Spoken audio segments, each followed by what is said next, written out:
느헤미야서는 성경 중에서 시간을 가장 구체적으로 기록한 성경 중에 하나입니다. 페르시아의 궁전에서 관료였던 느헤미야가 동생인 하나냐로부터 저 예루살렘의 성이 회파되고 그리고 성문이 불타서 그 백성이 비참하게 되었다는 소식을 듣습니다. 그리고 느헤미야는 이제 금식하고 기도하죠. 그러다가 주전 445년 3월과 4월 사이에 왕에게 예루살렘 성을 재건할 수 있도록 간청드리고 그 일에 자신을 파송해 달라고 부탁합니다. 그리고 허락을 받아서 예루살렘으로 떠나죠. 우리는 지난 2주 동안에 그 예루살렘 성이 어떻게 다시 재건되는지 그 과정을 차근차근 살펴봤습니다.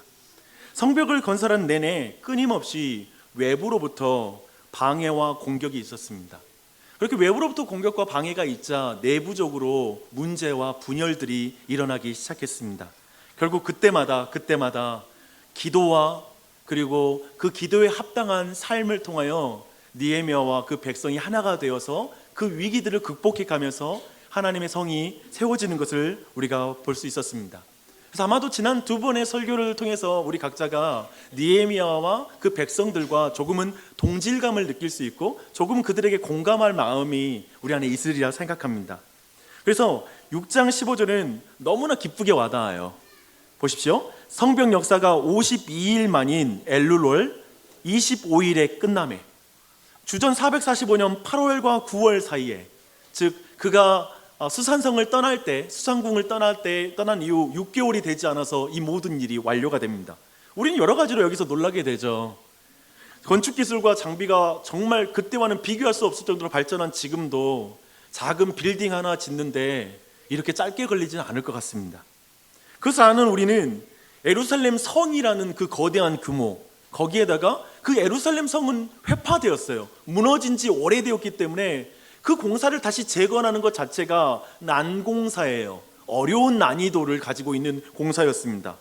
거기에다가 이 일에 동원되는 그 이스라엘 백성들은 오랫동안 실패함으로 실패의 무게에 짓눌려 있거나 거기에 길들여진 사람들이 아닙니까? 그 사람들 데리고 일하는 것은 쉽지 않은 일입니다. 거기에다가 말과 물리력으로 공사를 끊임없이 방해하는 대적들까지 있는 거예요. 아유, 쉽지 않죠? 그 공사를 52일 만에 마쳤기 때문에 우리 모두는 이 상황에서 놀랄 수밖에 없습니다. 느헤미야를 읽은 사람, 최소한 지난 2번의 설교를 통해서 어떻게 계속해서 문제가 어떻게 연속적으로 다가왔는지를 차근차근 들으신 분들은 우리는 어떻게 그 일이 이루어졌는지 그 이유를 잘 알고 있습니다. 심지어 지금 예루살렘 성벽 재건을 방해했던 사람도 52일 만에 이 공사가 완료되는 걸 보고 이 일이 왜 이루어졌는지 그 이유를 말하고 있어요. 그 내용이 6장 15절입니다. 느헤미야라는 6장 16절이에요. 근데 느헤미야라는 걸출한 지도자 때문에, 그리고 이스라엘이 똘똘 뭉쳐서 저력을 보여줬기 때문에 성이 빨리 완공되었다고 말하지 않아요. 이렇게 말합니다. 그들이 우리 하나님께서 이 일을 이루신 것을 알미라. 심지어 대적들도 왜 이 일이 이루어졌는지 아는 거예요.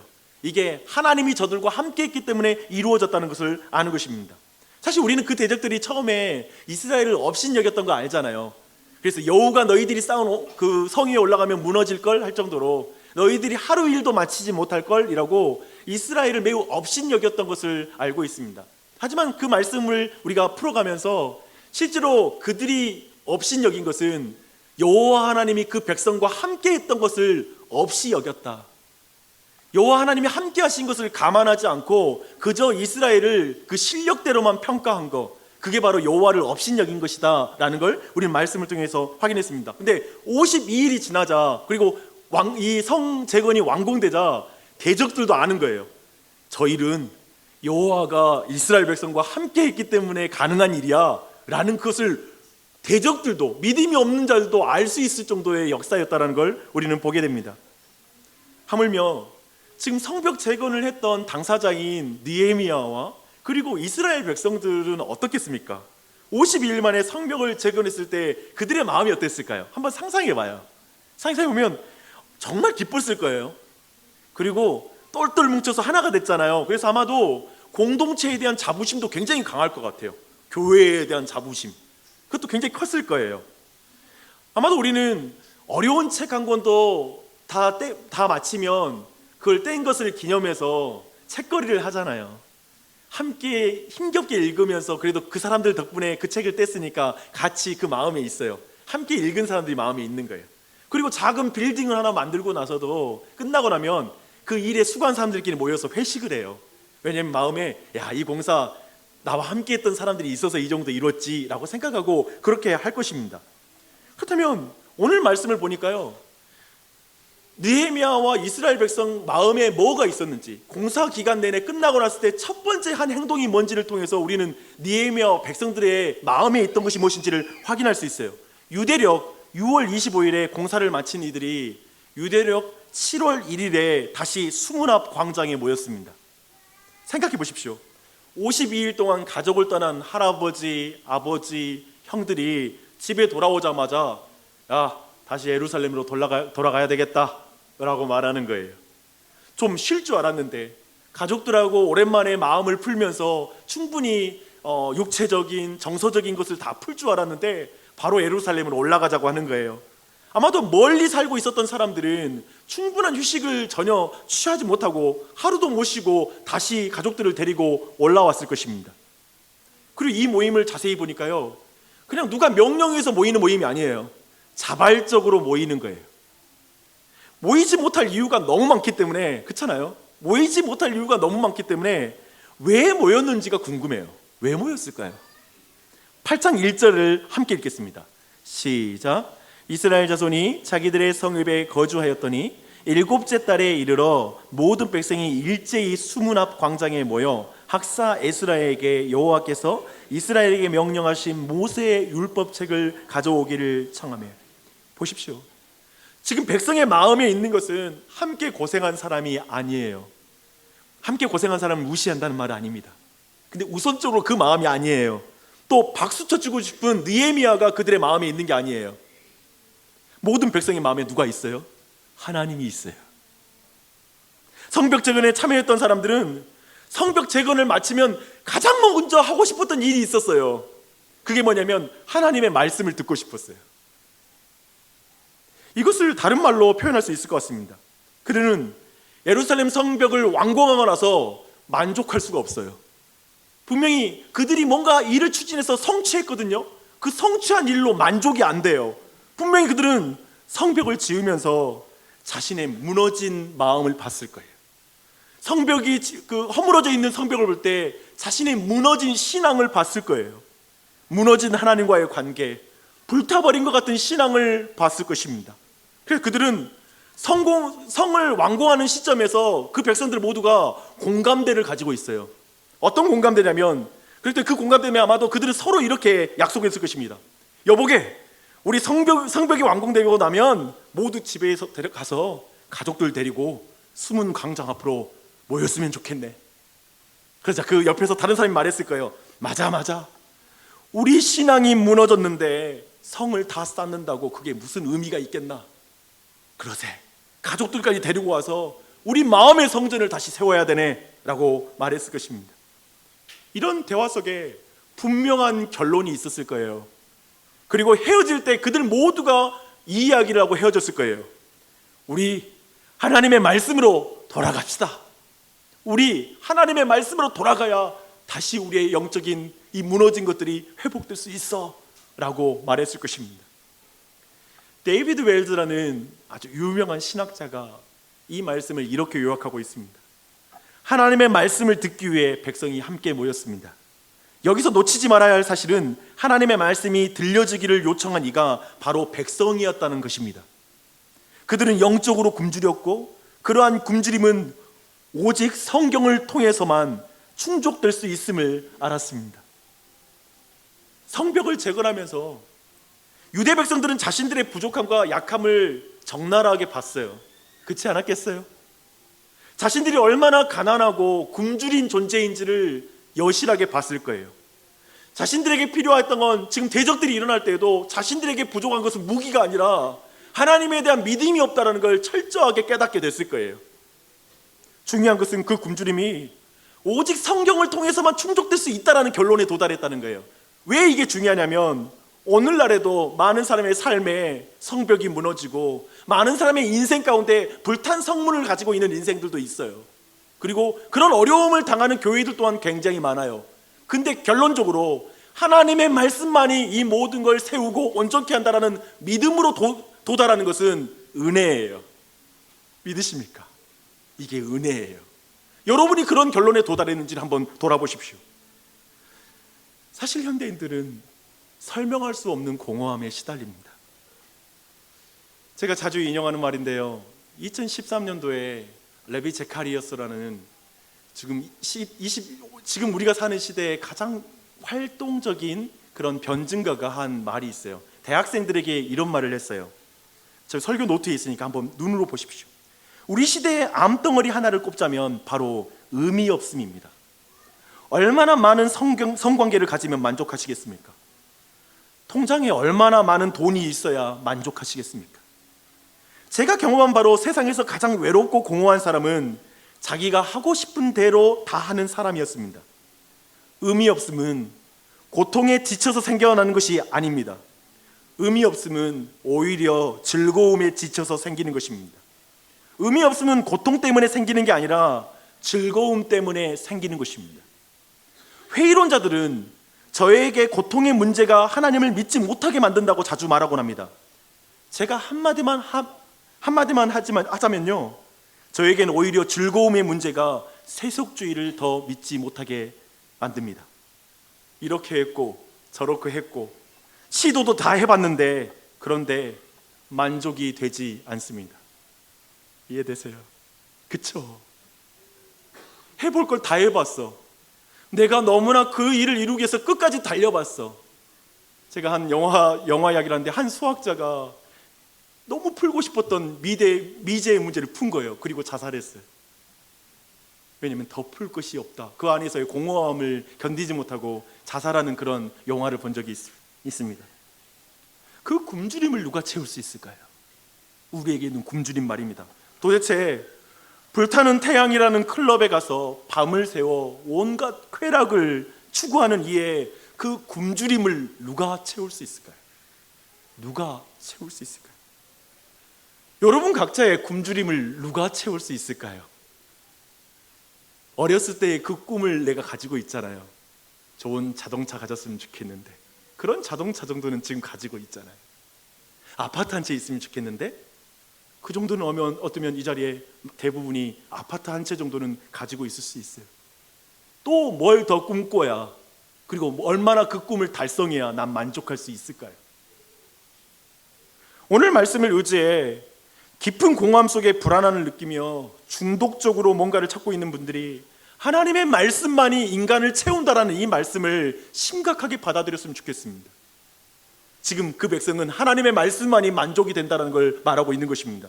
그러나 이런 은혜가 교회에 다니지 않는 사람에게만 아니라 교회를 오래 다닌 사람, 봉사를 많이 하는 사람에게 절실하게 저는 이 은혜가 필요하다고 믿습니다. 그토록 원하는 예루살렘 성벽을 다 재건했는데 유대인들이 만족을 못해요. 여전히 굶주려 있어요. 교회에서 봉사를 하는 모든 사람이 경험하는 것입니다. 사역을 잘 감당할 수 있어요. 아무도 못할 것 같은 사역을 성취해낼 수 있어요. 교우들과 멋진 팀을 이루어서 끈끈한 관계로 진짜 아무도 할 수 없을 거라고, 불가능할 것 같은 일들을 이뤄낼 수 있어요. 하지만 신자를 만족하게 하는 것은 하나님이지 사역이 아닙니다. 신자를 만족하게 하는 것은 하나님의 말씀이지 사람의 인간적인 위로와 가치관이 아닙니다. 그런데 우리 모두는 이 사실을 너무나 잘 알고 있지 않습니까? 우리는 하나님이 아닌 사람을 더 중요하게 여길 때가 많기 때문에 그렇습니다.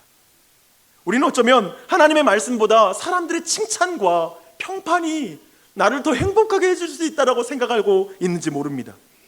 저는 좀 그런 사람을 한 사람 이상은 알고 있습니다. 그래서 오직 하나님의 말씀으로 그 마음이 채워짐을 고백하고 있는 이 유다 백성들의 결론은 은혜라는 거예요. 여기에 도달하는 건 은혜예요. 여러분이 그런 은혜를 받기를 바랍니다. 저는 오늘 말씀을 보는 내내 정말 벅차게 와닿는 단어가 하나 있었어요. 1절부터 12절 사이에 백성이라는 단어가 12번 나와요. 그리고 그 백성 12번 중에 9번이 모든 백성이에요. 지금 모든 백성이 동일한 결론에 도달한 거예요. 저는 여기에 있는 우리 모두가 동일한 결론에 도달했으면 좋겠어요.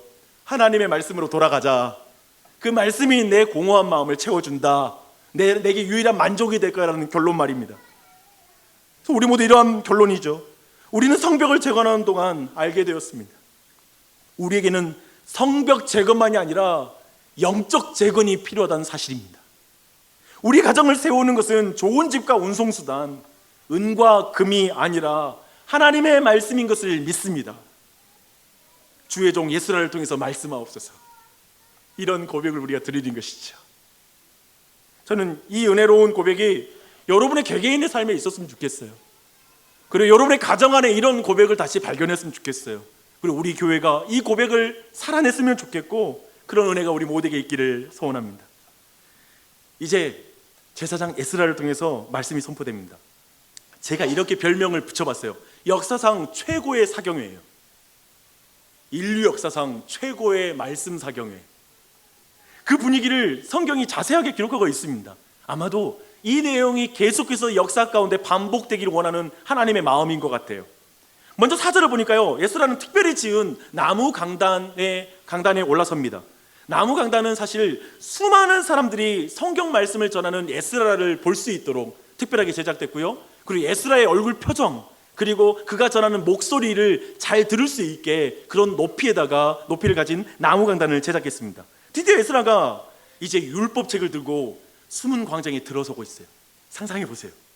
그때 한 아버지가 자녀의 손을 꼭 잡으면서 이제 전해지는 하나님의 말씀 너 잘 들어야 돼, 귀 기울여 들어야 돼 라고 말하는 아버지도 있었을 것입니다. 이제 그 광장을 채우는 것은 사람만이 아니에요. 어쩌면 사람들이 만들 수 없는 하나님의 말씀을 듣고 싶어하는 영적인 경외감, 그리고 영적인 그 정서가 그 광장을 가득 채우고 있습니다. 이제 에스라가 강단에 오릅니다. 그리고 그 좌우편으로는 7명, 6명의 말씀에 헌신한 사람, 나 이 말씀 편이야, 하나님 편이야 라고 말할 수 있는 사람들이 그 앞에 강단에 섰을 것입니다. 이제 에스라가 율법책을 펼쳤습니다. 근데 책을 펼 때에 놀라운 광경이 펼쳐져요. 무슨 광경이냐면 모든 백성이 일제히 일어난 거예요. 저는 좀 무슬림 선교를 해봤기 때문에 그 광장에 무슬림들이 전부 다 모여가지고 수천 명의 사람들이 함께 절하는 모습을 봤거든요. 일어섰다가 절하다가. 그 모습을 보는 건 정말 압권이에요. 어쩌면 기독교 예배는 대부분 앉아서 드리잖아요. 근데 무슬림 예배만 해도 일어섰다 앉았다 절하다 이런 것들이 굉장히 반복됩니다. 그 일체감을 본다는 건 굉장히 압도감을 느끼게 해요. 생각해봐요. 말씀을 펼치자 수만 명의 사람이 쑥 일어나는 거예요. 그건 무슨 말일까요? 이 세상의 왕의 명을 받을 때에도 우리나라에서도 왕이 있는 곳을 향해 절을 하고 그 말씀을 엎드려 받잖아요. 당연히 지금 하나님의 백성들에게도 어떻게 왕이신 하나님의 말씀을 앉아서 받아 하고 모두 일어선 것입니다. 생각해보면 지금 이 순간은 너무나 역사적인 순간이에요. 왜 하나님의 지상의 나라인 이스라엘이 멸망해서 포로로 끌려갑니까? 왜 그랬죠? 왜냐하면 말씀으로 통치하시는 하나님의 말씀을 그 백성이 듣지 않았기 때문이에요. 즉 하나님의 말을 거역했습니다. 그리고 하나님이 왕이신 것을 부정했어요. 내가 왕이라는 거예요. 그래서 하나님께서는 하나님을 왕으로 인정하지 않는 그 백성을 하나님 나라의 땅에서 밖으로 축출해요. 밖으로 내보내요. 그것이 바로 포로기입니다. 근데 그렇다면 그들이 회복하는 건 어디가 진짜 회복이죠? 다시 하나님의 말씀을 듣는 게 회복이에요. 그렇죠? 하나님의 말씀을 듣는 것은 선악의 기준이 아니라, 기준이 사람이 아니라 하나님이라는 걸 인정하는 것입니다. 하나님의 말씀을 듣는 것은 내 인생의 왕이 내가 아니라 하나님이 왕이시라는 걸 인정하는 게 하나님의 말씀을 보는 거예요. 몸만 예루살렘에 돌아온 게 아니에요. 몸만 예배당에 앉아 있는 게 아니에요. 하나님의 말씀, 왕이신 하나님의 말씀을 내가 듣는 백성으로 그 자리에 있는 거예요. 지금 이스라엘 백성의 마음이 하나님께 돌아온 것입니다. 진정한 회개입니다. 이 은혜가 우리에게 있길 바랍니다. 이것이 하나님 나라의 회복입니다. 지금 그 역사적인 현장에 우리 모두가 지금 그 장면을 보고 있어요. 새벽부터 오전까지 말씀을 전했다고 말합니다. 5시간에서 6시간 정도 되는 정도로 말씀이 선포된 것입니다. 그리고 율법을 읽는 동안 모든 백성들이 제 자리에 서 있었다라고 7절은 말하고 있습니다. 서 있기만 한 게 아니에요. 귀 기울였다고 성경은 표현하고 있습니다. 귀를 쫑긋 세우고 듣고 있습니다. 그런데 3절을 보니까요, 귀를 기울일 때 놓치지 말아야 될 표현이 있어요. 그 표현이 뭐냐면 율법 책에 귀를 기울였다는 말이에요. 5, 6시간을 서서 에스라에게 두 눈을 고정하고 귀를 기울이는 것 자체로도 육체적으로 굉장히 피곤한 일일 거예요. 그런데 물론 에스라가 위대하신 하나님의 말씀, 그리고 그분을 송축하는 말씀을 듣고 엎드려 절하는 그 일을 반복했는지는 모르지만 잠깐 또 그분께 엎드려서 예배하고 하는 일들을 반복했을 수 있습니다. 여튼 이것은 굉장히 어려운 일이죠. 이날 숨은 광장 사경회에서 벌어진 일들에 대한 성경의 표현들은 매우 역동적이에요. 그리고 이 모든 내용들은 오고 가는 모든 세대에 하나님의 말씀을 듣는 자들에게 하나님의 말씀을 듣는 본질이 뭔지, 그 의미가 무엇인지, 태도는 어때야 되는지, 그리고 그 자세와 중심은 어때야 되는지 우리에게 알려주고 있습니다. 이렇게 교훈하고 있습니다. 하나님의 말씀을 앉아서 듣지 마십시오. 몸은 앉아 있으나 마음은 서서 하나님의 말씀을 들으십시오. 곧 하나님의 말씀을 앉아서 판단하는 재판관의 신분으로 말씀을 듣지 말고 일어서서 하나님의 말씀을 듣는 종의 자리에서 하나님의 말씀을 들으십시오. 사람을 통해 전해지는 말씀이지만 성경에 귀를 기울이십시오. 율법 책에 귀 기울이십시오. 내가 듣고 싶은 말씀이 아니라 하나님이 무슨 말씀을 하시는지 그 말씀을 들으십시오. 그리고 말씀에 수동적으로 반응하지 말고 능동적으로 반응하십시오. 아멘, 아멘. 곧 순종을 다짐하며 하나님의 말씀을 들으십시오. 이게 지금 수문 앞에 이 사경회에서 말씀을 듣는 것에 대한 우리에게 하나님의 가르침입니다. 수문광장 사경회에서 배우는 이 말씀 듣기는 너무나 중요합니다. 20세기에 세계 교회에 가장 큰 영향력을 끼친 사람 중에 한 사람이 있는데요, 존 스토트 목사님이십니다. 그는 이렇게 말했습니다. 때때로 성경을 판단하려고 드는 거만한 태도를 회개하고 성경의 심판 아래 겸손히 앉아야 한다는 사실을 배울 필요가 있습니다. 고정관념을 가지고 성경을 읽으면 하나님은 우리에게 말씀하지 않으실 것이며 자기 편견만 더욱 강화될 것입니다. 서서 마치 앉아서 재판관이 되듯 하나님의 말씀을 들으면 여러분은 계속 자아가 강화될 것입니다. 그러나 서서 종이 되어 주님 내게 말씀하옵소서, 내가 순종하겠습니다 라고 그 말씀을 들을 때 그건 우리의 삶을 바꾸는 말씀이 될 것입니다. 이것이 말씀을 듣는 우리를 향한 이 수문광장 사경회의 교훈입니다. 그러나 이 말씀을 전하는 자들에게 주는 교훈이 이 안에 또 있어요. 그 내용을 살펴보게요. 8절입니다. 하나님의 율법책을 낭독하고 그 뜻을 해석하여 백성의 그 낭독한 것을 다 깨닫게 하는 것, 이게 말씀을 전하는 자에게 주는 교훈입니다. 무엇을 전하죠? 율법책이지 내 뜻을 전하는 게 아닙니다. 설교자의 기분을 전하는 게 아니라 율법책을 전한다라고 말하고 있습니다. 오늘 말씀을 보면 에스라는 율법책을 낭독해요. 그리고 그 말씀을 깨닫게 하는 것은 7절에 나와 있는데요, 레위인들 그리고 몇몇 지도자들이 그 말씀을 다시 풀어주고 해석해주고 이해시키고 있습니다. 아마도 에스라는 율법을 단락별로 낭독한 다음에 그 레위인들이 회중 안에서 한 사람 한 사람 가르쳐주면서 그 과정을 해나갔을 것입니다. 아마도 율법의 기본적인 개념들, 그리고 단어의 뜻, 그리고 그 당시에 많은 사람들이 히브리어를 잘 모르고 이제 이방 땅에서 워낙 그쪽 언어에 익숙했기 때문에 다시 통역해주는 작업들, 이런 모든 것들을 차근차근 해줬을 거예요. 우리가 잘 알고 있는 강해 설교의 개념들을 이 시간에 행했을 것입니다. 이렇게 보면 지금 그 수문 광장 사경에는 말씀을 전하는 자와 말씀을 듣는 자들 안에 역동적인 주고받음이 있는 거예요. 어떻게 하면 하나님의 말씀을 바르게 이해시킬 수 있을 것인가라는 갈망이 에스라와 레위인들에게 가득해요. 그리고 한쪽에는 하나님의 말씀에 집중하여 그 말씀에 순종하기를 갈망하는 회중들이 있는 거예요. 이것이 성경이 말하는 한 마음, 한 뜻, 한 목적, 한 소망을 가졌다는 뜻이에요. 목사 개인의 뜻을 온 교회가 품은 게 아니라 하나님의 말씀으로 한 뜻 한 마음이 되는 거예요. 믿으십니까? 왕이신 하나님의 말씀의 통치를 받고자 하는 갈망 안에서만 교회는 하나가 될 수 있습니다. 교회는 누가 왕이십니까? 예수 그리스도 하나님이 왕이세요. 오직 그분의 말씀 안에서만 교회는 하나가 됩니다. 여기서 친절하게 설명하지 않으면서 아멘하고 순종하라는 무례함이 보이지 않아요. 율법책이 아닌 사람의 말에 절대 복종하는 맹신도 보이지 않습니다.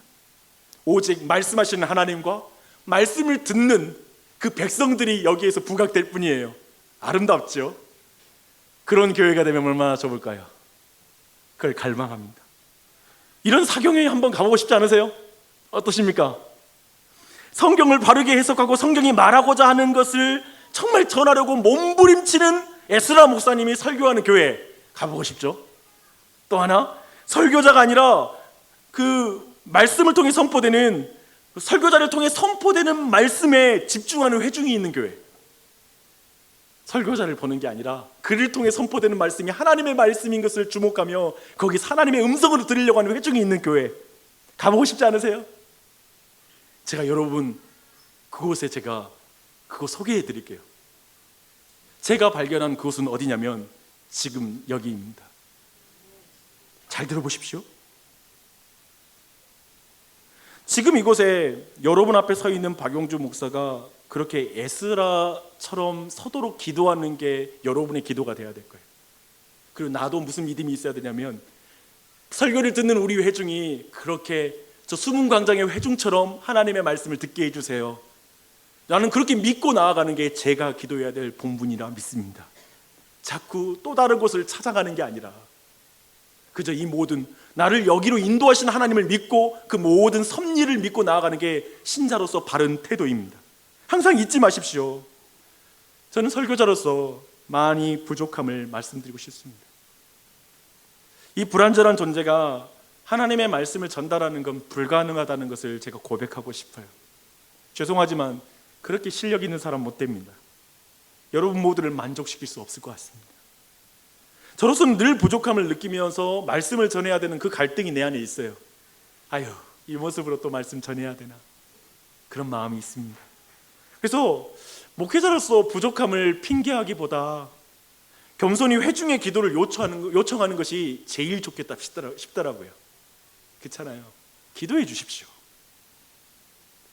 부디 저라는 사람으로 인해 여러분이 하나님을 보고 하나님의 말씀을 듣는데 방해가 되지 않았으면 좋겠어요. 저는 이제 그 방법은 없어 보여서, 방해가 되지 않는 방법이 없어 보여서 그냥 정말 소원해요. 간절히 기도하는 건 기도해 주십시오. 제가 그리고 이 설교자로서 이 본문에서 발견한 기도 제목이 이것입니다. 아마도 여러분 모두도 회중으로서 설교 말씀을 듣는 자로서 각자 기도해야 될 부분이 있으리라 생각합니다. 기도하십시오. 근데 여기에서 제가 한 가지 구체적으로 적용하고 싶은 말씀의 적용이 있습니다. 우리 교회는 올해 사실 성경 일독을 목적으로 온 교회가 함께 지금 말씀을 통독하는 중입니다. 너무 감사해요. 혹 성경을 많이 보고 싶은 분들은 성경 이독 스케줄로 가셔도 돼요. 전혀 그거 무방합니다. 그렇게 가시면 돼요. 다만 교회는 항상 어떤 프로그램이든지 믿음이 약한 사람, 혼자 성경을 못 보는 사람을 위해서 이런 일정과 책을 들고 방법으로 갈 수밖에 없습니다. 그래서 그렇게 하고 있습니다. 저는 온 교회가 이 모든 일을 할 때 온 교회가 하나님의 말씀의 통치를 받고 싶어하는 갈망으로 이것을 한다는 사실을 놓치지 않았으면 좋겠어요. 우리는 1년 1독했다라는 걸 자랑하기 위해 하는 게 아니에요. 자기 만족을 위해서 이거 하는 게 아니에요. 하나님 말씀 통치 받아야 되는데, 우리 온 교회가 통치 받아야 되는데, 그러면 성경 말씀 전체를 읽을 수 있도록 이 통독을 우리가 수고해서 하는 것입니다. 저는 그것뿐만 아니라 통독을 하는 것, 그저 성경을 낭독하는 것만 멈추는 게 아니라 오늘 말씀에서처럼 이해시키는 일이 필요해요. 그래서 그 이해를 위해서 우리는 통독 책도 나누고 있고, 일주일에 4번은 아침 기도에 메시지가 나가잖아요. 그날 이거 듣고 통독하십시오. 이것 또한도 우리의 노력이에요. 몸부림치는 거죠. 이거 들으면 좀 더 이해하고 성경 읽을 수 있으니까 읽고 보라고. 하나의 방법에 지나지 않아요. 절대적인 것도 아니고 최고의 방법도 아닐 수 있어요. 하지만 그 일에 온 교회가, 목회자도 수고하고 있어요. 그렇다면 한번 그 말씀을 들으면서 성경을 읽어보십시오. 유익하리라 믿습니다. 그것이 또 우리가 마음껏 누릴 수 있는 좋은 자원이라고 생각해요. 그렇게 하셨으면 좋겠어요. 근데 또 한 가지, 우리가 성경을 이해하기 위해서 필요한 건 교리 공부입니다. 교회는 이 교리라는 것을 통해서 수요일 날 저녁에 교리 공부를 하고 있습니다. 저는 많은 분이 참여했으면 좋겠습니다. 하지만 참여하지 못하더라도 여러분이 끊임없이 교리를 공부하고 말씀을 공부하는 것들, 책을 사서 보는 일들을 계속 해나갔으면 좋겠습니다. 그래서 저는 이와 같은 이 모든 것의 갈망은 뭐라고요? 하나밖에 없어요. 하나님, 왕이신 하나님의 말씀의 통치를 받기 위해 교회는 사도의 가르침에 전무하는 것입니다. 사도의 가르침을 부지런히 배우는 것입니다. 그게 교회의 본질입니다. 어쩌면 제가 여기에 잘 개발된 사람인 것 같아요. 이것에 굉장히 강점이 있죠. 다른 데 좀 부족한 게 많지만 제 나름의 그 강점을 부지런히 최선을 다하려고 합니다. 같이 해나갔으면 좋겠습니다.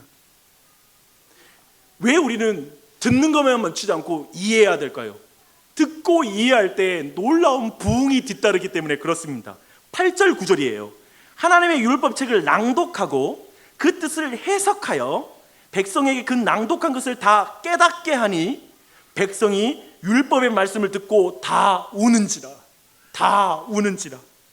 백성들이 말씀을 듣고 이해하자 울기 시작하는 거예요. 말씀 듣고 이해 안 됐는데 울면 이게 심각해요. 근데 말씀 안 들었는데 울기 시작해. 물론 하나님의 역사일 수 있죠. 이해되시죠? 말씀을 듣고 이해하고 우는 거예요. 왜 울까요? 하나님의 말씀과 자신의 삶의 괴리가 너무 심하니까 우는 거예요. 하나님의 거룩하심에 대한 눈이 열리니까 갑자기 자신의 죄에 대한 감각이 살아나는 거예요. 하나님의 말씀에 대해서 순종하고 싶어하는 마음이 생기니까 순종하지 못한 죄가 보이는 거예요. 그거 아세요? 순종하고 싶은 마음이 없으면 순종하지 않는 죄도 안 보여요. 순종하고 싶어하니까 순종하지 못하는 자신을 보게 되고 순종할 능력이 없는 자신이 보이니까 슬퍼서 우는 거예요. 지금 그 백성은 그런 거예요. 하나님과의 관계를 회복하고 싶은데 자기가 하나님과의 관계를 엉망으로 만든 거예요. 그게 너무 속상한 거예요. 마음이 아픈 거예요. 그런데 그렇게 울고 있는데 좀 당혹스러운 말을 총독 느헤미야와 학사 에스라, 백성을 가르치는 레위 사람들이 해요. 뭐라고 그러냐면 오늘은 너희 하나님 여호와의 성일이니 슬퍼하지 말며 울지 말라는 거예요. 말씀으로 은혜를 주어서 울게 해놓고 울지 말라는 말도 안 되는 것 같아요. 그렇죠? 은혜를 주지 말던지. 은혜 받아 울고 있는데 왜 막어? 사람의 감정이 슬픈데 슬퍼하지 말라는 것은 왠지 억지스러운 명령처럼 보입니다. 오늘 본문에서 그 답을 찾으면 10절 마지막을 주목할 필요가 있습니다. 이날은 주의 성일이니 근심하지 말라. 여호와로 인하여 기뻐하는 것이 너희의 힘이니라. 지금 말씀을 듣고 슬퍼하며 근심하는 이유는 말씀이라는 거울 앞에 자신을 적나라하게 봤기 때문에 그렇게 슬퍼하는 것입니다. 너무나 더럽고 부정해진 자신의 죄악을 보고 슬프지 않을 자가 어디 있겠습니까? 다시 깨끗하게 되려면 어떻게 하지라고 회복을 생각하면 당연히 자신의 무능력함 때문에 근심하지 않겠습니까? 자신이 무력하기 때문에 그렇습니다. 회복할 수 있는 능력이 자신에게 없기 때문에 근심하는 거예요. 그러니 이에게 주님 말씀하시는 거예요. 여호와로 인하여 기뻐하는 것이 너희의 힘이니라. 이 말씀이 무슨 뜻일까요? 이런 의미입니다. 사랑하는 나의 백성들아, 너의 죄를, 내 약함을 너의 힘으로만 보면 슬퍼할 수밖에 없고 근심할 수밖에 없다. 그러나 여호와가 너를 죄로부터 구원하고 약함으로부터 구원하고 회복시킬 수 있는 힘이 있는 것이 있음을 믿는다면 너는 기뻐할 수 있다. 이해되세요? 거룩하신 하나님 앞에 나의 실력 없음을 보고 슬퍼하는 것은 그저 내 자신의 힘으로 그걸 어떻게 극복하려고 하는 게 아니라 이제 그 모든 문제를 해결할 힘이 주님께 있다는 걸 고백할 때 우린 그 슬픔을 넘어선 기쁨으로 나아갈 수 있는 것입니다. 지금 성벽을 재건해 왔던 이 전체 이야기와 정확하게 이 내용이 연결이 돼요. 생각해 보세요. 성벽 재건이 누구의 힘으로 됐습니까? 하나님의 힘으로 됐다라는 게 결론이에요. 이스라엘은 느헤미야와 함께 무너진 성벽과 불탄 성문 앞에 울었어요. 그리고 무너진 성벽을 다시 재건할 때에도 오직 기도와 그리고 하나님 앞에 금식 가운데 하나님 의지에서 이 공사가 완공됐어요. 지금 그 경험을 가지고 있잖아요. 그런 맥락에서 이 말씀의 의미는 이런 말씀이에요. 슬퍼하지 마라. 내 능력으로 성벽이 재건되었지 않느냐. 그처럼 내 무너진 인생, 내 무너진 영혼, 내 무너진 마음, 내 불타버린 예배, 무너진 공동체, 그 공동체에 대한 마음, 내 무너진 어떤 삶의 성전을 다시 내가 세울 것이란다. 내가 세울 것이란다. 내 힘으로는 안 되나 나의 힘으로는 된단다. 이 날은 나의 날이란다. 그러니 너는 내 감정에 빠져 있지 말고 내 감정에 빠져라. 나는 내가 기뻐하는 것을 원한다.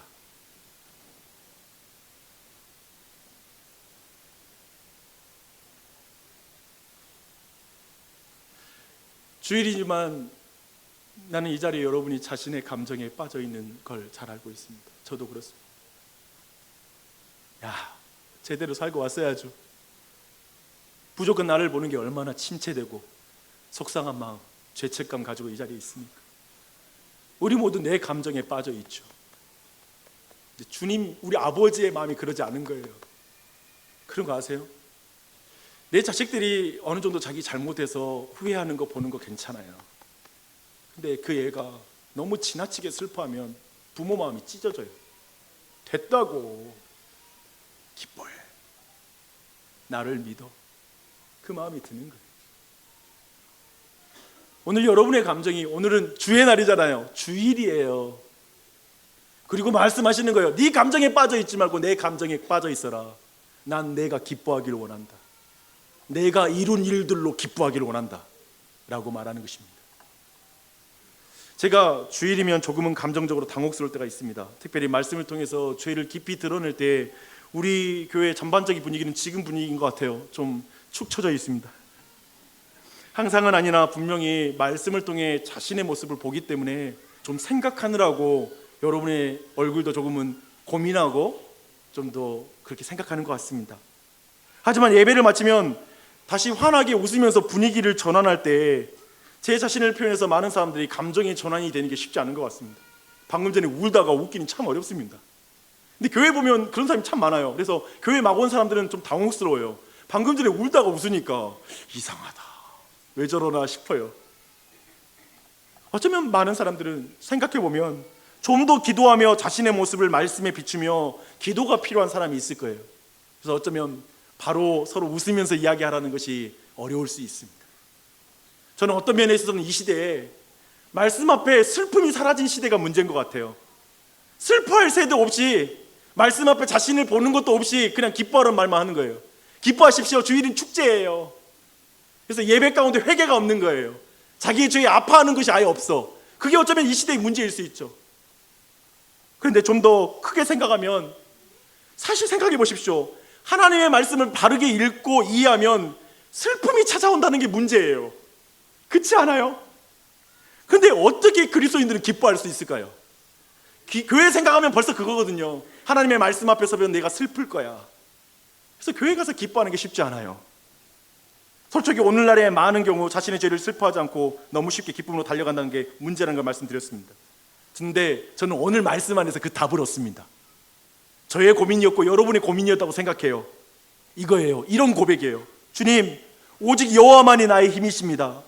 나 홀로 슬퍼하며 근심할 수밖에 없으나 오직 여호와만이 나의 힘이십니다. 오직 여호와만이 나의 기쁨이십니다. 내가 주님의 명령대로 기뻐하겠습니다. 저는 이것밖에 없는 것 같아요. 최근에 제가 너무 존경하는 박영선 목사님이 한 신문사와 인터뷰한 글을 봤습니다. 인터뷰 마지막은 새해를 맞은 한국교회에 덕담 한 말씀 부탁드립니다 라는 거였습니다. 대답은 이렇습니다. 근년 들어 우리의 한계를 실컷 보았으니 이제 하나님의 간섭하심을 보는 새해가 되길 바랍니다. 참으로 한국교회는 한계를 많이 봤습니다. 교회에 사람 많이 모아봤죠. 교회 건물도 돈을 많이 들여서 지어봤습니다. 좋은 학벌을 가지고 정치 경제계의 고지를 점령하기도 했습니다. 대통령까지 배출했으니 할 건 다 해봤습니다. 근데 우리가 본 것은 우리의 힘과 지혜, 실력의 한계를 봤습니다. 우리의 힘과 지위로, 우리의 힘으로 하나님의 전능함을 드러내려고 했을 때 복음이 약화되는 걸 봤고, 우리의 지위로 하나님의 높으심을 설명하려 할 때 하나님의 이름이 땅바닥에 떨어지는 걸 봤습니다. 인간의 힘과 실력이라는 것이 결국 하나님을 욕되게 하는 걸, 그 한계, 그것을 우리는 여실하게 봤습니다. 그리고 우리가 본 게 있어요. 그런 모든 성공으로 교회의 탐욕이 사라지지 않는다는 걸 봤어요. 건물로 탐욕이 사라지지 않고, 지위로도 탐욕이 사라지지 않고, 심지어 기도로도 탐욕이 안 돼요. 잘못된 기도로도 탐욕이 사라지지 않았습니다. 결국 만족하지 못해서 여기저기 기웃거리는 교회가 되었습니다. 여러분 자신의 신앙의 여정은 어떻습니까? 여러분 자신도 크게 다르지 않는 길을 걷고 있지 않습니까? 여전히 내 힘과 능력, 지혜로 뭔가를 증명할 수 있고 그걸로 내가 더 행복해질 수 있는 것처럼 생각하며 하나님의 말씀과 하나님께 기도하고 의지하는 것을 삶의 옆으로 미뤄둔 점, 그게 있지 않습니까? 한계를 본 자들이 하는 게 기도예요. 한계를 본 자들이 하는 게 말씀 보는 거예요. 내게 능력 없다, 내 능력대로 내 지혜대로 열심히 해봤는데 그렇게 행복하지 않는구나, 내가 하나님 의지해야 되지, 말씀 봐야지 하는 게 바로 말씀 보는 것이고 기도입니다. 저는 신약의 수문앞 광장은 사도행전 2장 42절로 47절이라고 믿습니다. 이걸 읽을 때 우리 교회가 그러한 교회를 되기를 소원하며 읽어보십시다. 함께 설교 노트를 보시고 같이 읽겠습니다. 시작. 그들이 사도의 가르침을 받아 서로 교제하고 떡을 떼며 오로지 기도하기를 힘쓰니라. 사람마다 두려워하는데 사도들로 말미암아 기사와 표적이 많이 나타나니 믿는 사람이 다 함께 있어 모든 물건을 서로 통용하고 또 재산과 소유를 팔아 각 사람의 필요를 따라 나눠주며 날마다 마음을 같이하여 성전을 모이기를 힘쓰고 집에서 떡을 떼며 기쁨과 순전한 다음으로 음식을 먹고 하나님을 찬미하며 온 백성에게 칭송을 받으니 주께서 구원받는 사람을 날마다 더하게 하시니라. 아멘. 물건을 서로 통용하고 재산과 소유를 팔아 나누는 것이 그냥 인간적인 서기로 이루어지면 공산주의가 되겠죠. 이데올로기라고 부릅니다. 근데 사도의 가르침을 받아 그 일을 행할 때 그걸 복음이고 교회라고 부릅니다. 아멘. 사도의 가르침을 받아 복 받아서 나 잘난 것을 복음으로 증명하는 것에 한계를 봤습니다. 여전히 왕이 되어 내게 필요한 말씀만 듣는 것으로 자아가 부인되지 않는 걸 봤습니다. 그런 기도와 말씀은 도리어 자아를 강화시키는 걸 경험했습니다. 이제 드려야 될 복음은 사도의 가르침입니다. 이제 우리가 해야 될 기도는 사도의 가르침을 따라 기도하는 것입니다. 종으로서 하나님의 말씀을 듣는 것입니다. 종으로서 기도하는 것입니다. 하나님의 말씀에 대한 그런 열망이 여러분 모두에게 넘치길 바랍니다.